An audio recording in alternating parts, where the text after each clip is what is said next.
when she was liberated out of prison, shout out to the ancestor Sekou Dinga, um, Kwesi Balagoon, and various other figures who were a part of that liberation I say. operation to free her out of prison. Yeah, you're right. A lot of people don't know about the window because people don't realize she didn't get to Cuba till like around 1984. You know Exactly. what I'm saying? So that's a large window from 79 to 84. That's So right. during that whole period of time, people don't realize she's still helping the Black Liberation Army. She's underground. This is what we call the underground. People don't know what the underground is. The underground is similar to what Harriet Tubman and them was doing with the Underground Railroad.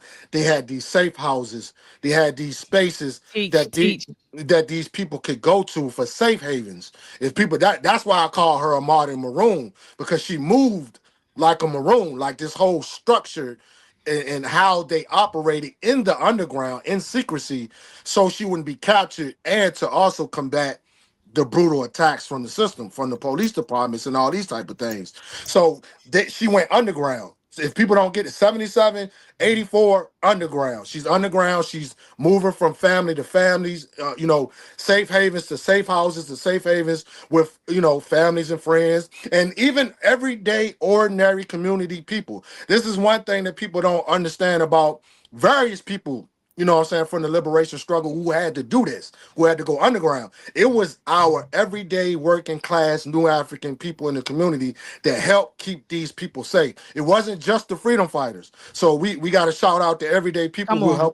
who helped keep her free, because she did stay with people who were not in the movement. It wasn't just movement people that That's helped right. her get to Cuba. So we got to put an emphasis on that as well, the unification of the community who came to her need at that That's point in right. time to keep those devils hands off of her. You know what I'm saying? So from 70, so from 79 to 84, Yeah. just underground and still doing everyday activities within the movement, but doing it in secrecy. So that's why we don't know too much about that time period, because it was kept in secrecy on purpose. So, but she was still active. She was still doing things, still teaching and all these type of things, but it was just more underground and things of that nature till we get to 84, where they actually got her to Cuba. Yeah. Mhm. Can I add on Yeah, to my what bad. you were saying? So I remember Mhm. because initially my assumption was like, okay, they broke out of prison and she went straight to Cuba, right? Yeah. It Yeah. wasn't until I did a little math or got exposed to some other information, and then I was taken aback because I'm like, oh, so she was like really underground, like you know what I'm Yeah. saying? But I think Absolutely.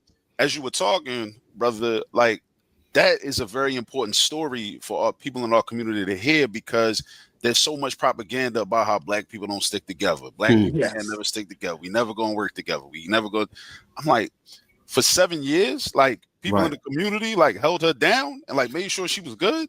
One Nobody, of the nobody, one of the nobody most wanted intel. people in the state. Yeah. Exactly. Like, you Yeah. know what I'm saying? Like, so those stories got to be told. Like, they got to be told because then it makes you look at, well, no, this really happened. You know what I'm saying? Right. So it's not just aspirational.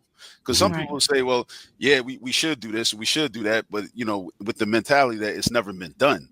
But Right. nah, it really was done. Like, you know what I'm saying? And I'm sure Mhm. because these people was putting their own self at risk. Yeah, Yeah. Well, no, exactly. absolutely. They absolutely